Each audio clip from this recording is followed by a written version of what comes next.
के इस वीडियो में हम जानने वाले हैं फ्यूचर परफेक्ट टेंस, पूर्ण भविष्य काल, अफर्मेटिव सेंटेंस, स्वीकारात्मक वाक्य के बारे में। पहले देखेंगे फ्यूचर परफेक्ट टेंस, पूर्ण भविष्य काल की आइडेंटिफिकेशन। हिंदी वाक्यों के अंत में चुका होगा, चुके होंगे, चुकी होगी पाया जाता है। वह यहाँ आ चुका होगा, इस वाक्य के अंत में चुका होगा है, इसलिए जी फ्यूचर परफेक्ट टेंस का वाक्य है। वे पत्र लिख चुके होंगे, इस वाक्य के अंत में चुके होंगे है, इसलिए यह वाक्य भी फ्यूचर परफेक्ट टेंस का वाक्य है। तो इसका स्ट्रक्चर क्या होगा? सब्जेक्ट विल या शैल, फिर हैव, वर्ब का थर्ड फॉर्म और ऑब्जेक्ट। देखेंगे ही will have come here. Subject क्या होगा इसमें? वह यहाँ आ चुका होगा। सब्जेक्ट है वह माने ही के साथ में क्या आएगा? Will have. फिर वर्ब क्या है? आना, आना को कम बोलते हैं, come came come. He will have come here. वे पत्र लिख चुके होंगे, they will have written a letter. इसमें सब्जेक्ट है दे के साथ विल हैव, राइट यानी लिखना जी वर्ब है, रिटन अ लेटर। आई और बी के साथ शैल हैव आएगा, he she it, you they singular और प्लूरल सब्जेक्ट के साथ में विल हैव आएगा। कुछ और एग्जाम्पल देखेंगे। वह पानी पी चुका होगा, वाक्य के अंत में चुका होगा है, इसलिए स्ट्रक्चर क्या होगा? सब्जेक्ट विल या शैल, फिर हैव, वर्ब का थर्ड फॉर्म और ऑब्जेक्ट। शैल हैव के साथ में शैल हैव किसके साथ आएगा? आई और बी के साथ। विल हैव किसके साथ आएगा? You they he see it singular और प्लूरल सब्जेक्ट के साथ। तो वह पानी पी चुका होगा में सब्जेक्ट है ही के साथ में आ गया विल हैव। वर्ब है पीना, पीना माने ड्रिंक, ड्रिंक का थर्ड फॉर्म होगा ड्रंक, और वाटर है ऑब्जेक्ट। वे शतरंज खेल चुके होंगे, they will have played chess. Ram गीत गा चुका होगा, राम विल हैव संग आ सॉन्ग।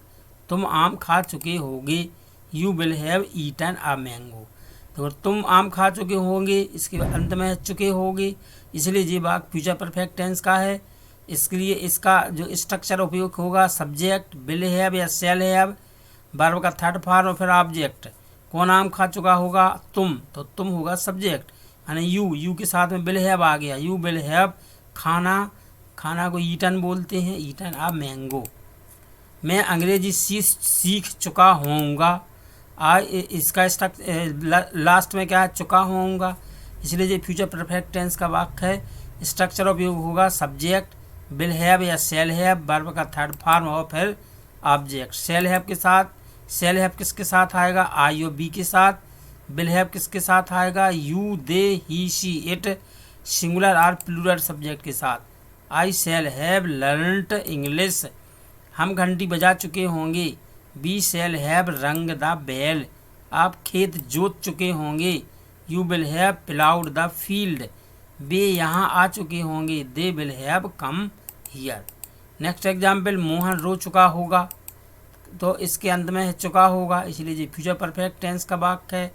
स्ट्रक्चर उपयोग होगा पहले सब्जेक्ट विल हैव या शैल हैव, वर्ब का थर्ड फॉर्म और फिर ऑब्जेक्ट। शैल हैव आएगा आई और बी के साथ, विल हैव आएगा you they he she it singular या प्लूरल सब्जेक्ट के साथ। Mohan will have cried. Mohan और सोहन रो चुके होंगे, Mohan and Sohan will have cried. लड़का लिख चुका होगा, a boy will have written. लड़के लिख चुके होंगे, the boys will have written. Next वह आम खा चुका होगा, वाक्य के अंत में चुका होगा है, इसलिए जी फ्यूचर परफेक्ट टेंस का वाक्य है। स्ट्रक्चर क्या होगा? पहले सब्जेक्ट विल या शैल, फिर हैव, वर्ब का थर्ड फॉर्म और ऑब्जेक्ट। शैल हैव आएगा आई और बी के साथ, विल हैव आएगा you they he she it singular या प्लूरल सब्जेक्ट के साथ। He will have eaten a mango. वह पाठ पढ़ चुकी होगी, she will have read a lesson. कुत्ता दौड़ चुका होगा, a dog will have run. कुत्ते तेज दौड़ चुके होंगे, the dogs will have run fast. और भी एग्जाम्पल हैं, रेखा आ चुकी होगी, रेखा विल हैव कम। क्योंकि वाक्य के अंदर चुकी होगी है, इसलिए स्ट्रक्चर क्या प्रयोग होगा? पहले सब्जेक्ट विल हैव या शैल हैव, वर्ब का थर्ड फॉर्म, फिर ऑब्जेक्ट। शैल हैव आएगा आई बी के साथ, विल हैव आएगा you they he she it singular और प्लूरल सब्जेक्ट के साथ। हेमा और रेखा नाच चुकी होंगी। Hema and Rekha will have danced. लड़के नारे लगा चुके होंगे। The boys will have shouted slogans. आप कुर्सियाँ ला चुके होंगे। You will have brought chairs. Future perfect tense के बारे में हमने देखा है कि इसकी पहचान है चुका होगा, चुके होंगे और चुकी होगी। इसका स्ट्रक्चर है पहले सब्जेक्ट, सब्जेक्ट के बाद में विल या शैल, फिर हैव, इसके बाद वर्ब का थर्ड फॉर्म और फिर ऑब्जेक्ट। शैल हैव आएगा आई बी के साथ, विल हैव आएगा you, they, he, she, it, singular और प्लूरल सब्जेक्ट के साथ में। अब हमें चाहिए पड़ेगा सब्जेक्ट। सब्जेक्ट कहाँ पता चलता है, कौन आ चुका होगा, इस प्रकार का प्रश्न करना पड़ता है लास्ट में। जो भी उत्तर मिलता है वो सब्जेक्ट है। वर्ब कहाँ मिलती है, चुका होगा, चुके होंगे, चुकी होगी को हटा दीजिए, जो शब्द मिले उसमें ना जोड़िए तो वो वर्ब होगी। तो इस हिसाब से आपको फ्यूचर परफेक्ट टेंस की पहचान पता हो गई होगी, स्ट्रक्चर क्या है। तो अब आप बड़ी आसानी से फ्यूचर परफेक्ट टेंस की वाक्यों को ट्रांसलेट कर सकेंगे। वीडियो देखने के लिए आपका बहुत बहुत धन्यवाद।